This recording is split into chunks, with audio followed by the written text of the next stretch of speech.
இயேசு ஆண்டவருக்கு உடம்புல எந்த வியாதியும் கிடையாது. இயேசு ஆண்டவரை நாம உட்கொண்டு விட்டால் இயேசுவினது உடலை போல நம்முடைய உடல் மாறணுமாக இருந்தா இந்த வியாதிகள் எதுவுமே நம்ம உடம்புல இருக்கக்கூடாது. அன்பின் உள்ளவங்களே, உங்ககிட்ட ஒரு முக்கியமான காரியம் இன்றைய நாள்ல நான் பகிர்ந்துக்க ஆசைப்படுகின்றேன். நாம் எல்லாம் ஆலயத்திற்கு சென்று ஆண்டவரது உடலை பெற்றுக்கொள்ளுகின்ற பொழுது, நற்கருணையாக பெற்றுக்கொள்ளுகின்ற பொழுது ஆண்டவர் நமக்குள்ளே வருகின்றார். நமக்குள்ளே வருகின்ற ஆண்டவர் நமக்குள்ளே செயல்படணும் இல்லையா? புரியும்படியாக சொல்லுகிறேன்.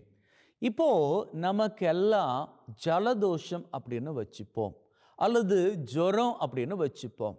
உடனே நாம் என்ன பண்ணுறோம்? நாம் மாத்திரை சாப்பிட்றோம்.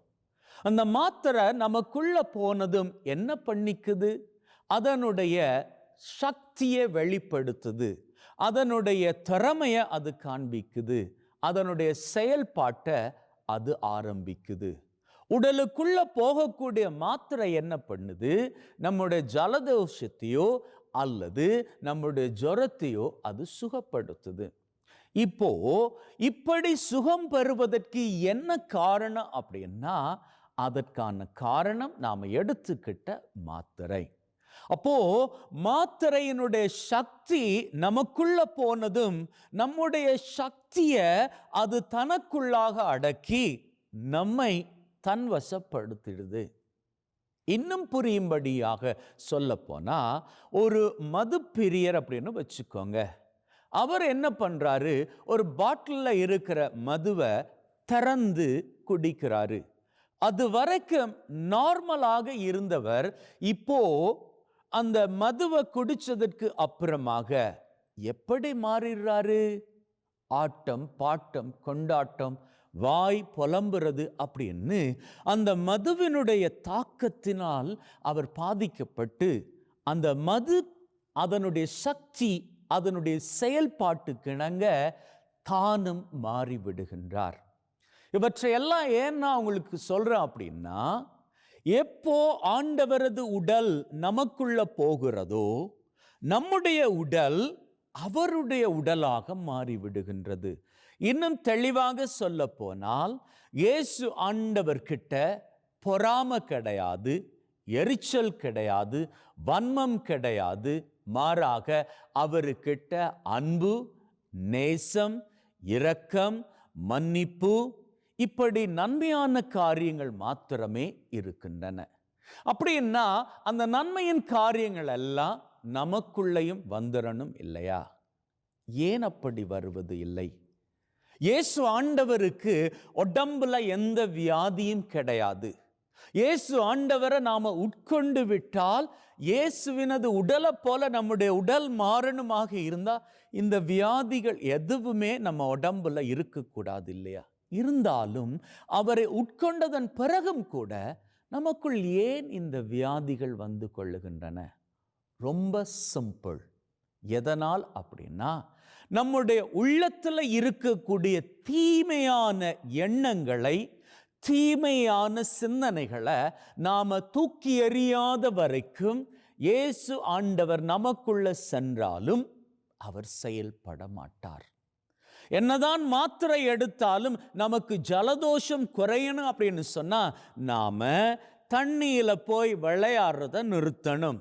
நம்முடைய ஜுரம் நம்ம விட்டு போகணும் அப்படின்னு சொன்னா நாம குளிரான பதார்த்தங்கள், உணவு பதார்த்தங்கள் எடுத்துப்பதை நிறுத்திக்கணும். அதையும் எடுத்துக்கிட்டு மாத்திரை எடுத்தா மாத்திரை செயல்படாது.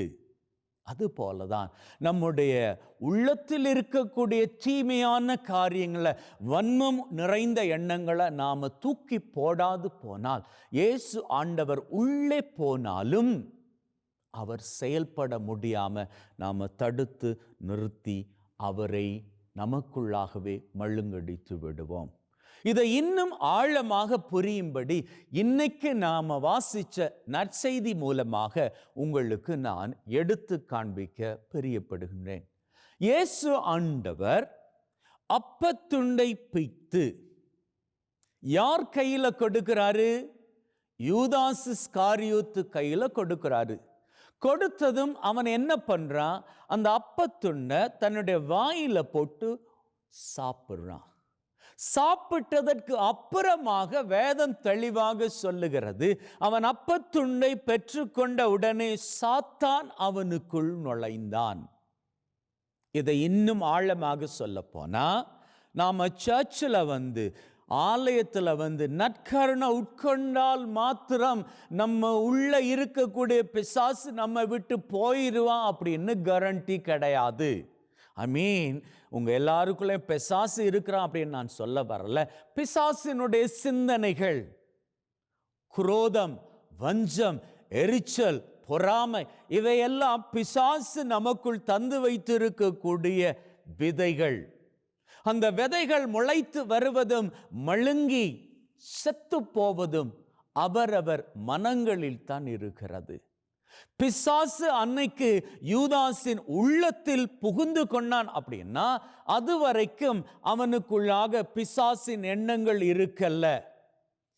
ஏன் அவனுக்கு பிசாசின் எண்ணங்கள் இருக்கல்ல அப்படி என்பதை நாளைய பிரசங்கத்தில் நான் உங்களுக்கு சொல்லுகிறேன். அவனுடைய எண்ணம் தூய்மையானது. அவன் இயேசுவை காட்டி கொடுக்கணும் என்று ஏன் நினைச்சான் அப்படின்னு சொல்லி நாளைக்கு நான் புரியும்படியாக சொல்றேன். ஆனா அது வரைக்கும் பாருங்க, அவனுக்குள்ள பிசாசு உள்ள வரல. ஆனா எப்போ அவன் அப்பத்துண்டை வாங்கிக்கிட்டானோ அப்போவே சாத்தான், பிசாசு, the devil, the enemy entered into his mind, into his heart. அவனுடைய வாழ்க்கைக்குள்ள பிசாசு வந்துட்டான். நம்ம வாழ்க்கையில நாம அன்றாடம் நற்கருணை உட்கொள்ளுகிறோம் என்பதற்காக மாத்திரம் நாம பரிசுத்தவான்களாக, பரிசுத்தவாட்டிகளாக மாறிட முடியாது. எப்போ நாம இயேசு சிந்தை உள்ளவர்களாக இருக்கிறோமோ அப்போதுதான் நம்முடைய வாழ்க்கை இயேசுவை போன்று மாறும். இயேசுவை போன்று நம்முடைய வாழ்க்கை மாறணும் அப்படின்னா, அன்போடும் இரக்கத்தோடும் நன்னயத்தோடும் பணிவோடும் அடுத்தவர்களுக்கு மதிப்பு கொடுக்கின்ற மனநிலையோடும் நாம் வாழணும் அப்படின்னு சொன்னா, நாம முதல்ல நம்முடைய மனசுல இருக்கக்கூடிய பிசாசின் விதைகளாகிய அத்தனை காரியங்களையும் முழுவதுமாக அழித்து ஒழித்து விடணும். சமயங்களில் முடியாமல் இருக்கலாம். முடியாது போனால் என்ன? நம்ம எல்லாருக்கும் ஆண்டவராகிய தெய்வம் கொடுத்திருக்கக்கூடிய ஒரு அற்புதமான கைடு, ஒரு அற்புதமான பாதுகாவலன் யார் அப்படின்னா பரிசுத்த ஆவியானவர்.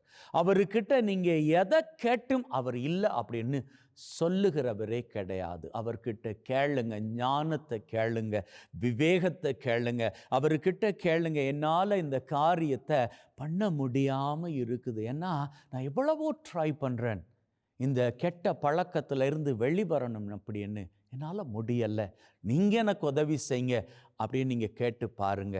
இன்னைக்கு கேளுங்க, நாளைக்கு கேளுங்க, நாளை மறுநாள் கேளுங்க, இப்படி அன்றாடம் கேட்டுக்கொண்டே போங்க. நிச்சயமாக உங்களால் கையாள முடியாத எத்தனையோ தீமையின் காரியங்கள், நீங்கள் பண்ணிக்கிட்டு இருக்கக்கூடிய தீமையின் காரியங்களை அவற்றிலிருந்து வெளிவருவதற்கான சக்தியை, வல்லமையை பரிசுத்த ஆவியானவர் கொடுப்பார். அந்த வரத்தை பெற்றுக்கொண்டு வாழ்விலே மகிழ்வோடும் ஆசிரோடும் இயேசு என்கின்ற நிலையோடும் அவருடைய உடல் உங்களுக்குள் வருகின்ற பொழுது நீங்களும் இயேசுவாக மாறி மகிழ்வோடும் சிறப்போடும் வாழ்ந்து வாழ்விலே சிகரங்களை உயரங்களாக தொட்டுக்கொள்ள வாழ்த்துகிறேன். ஆமென்.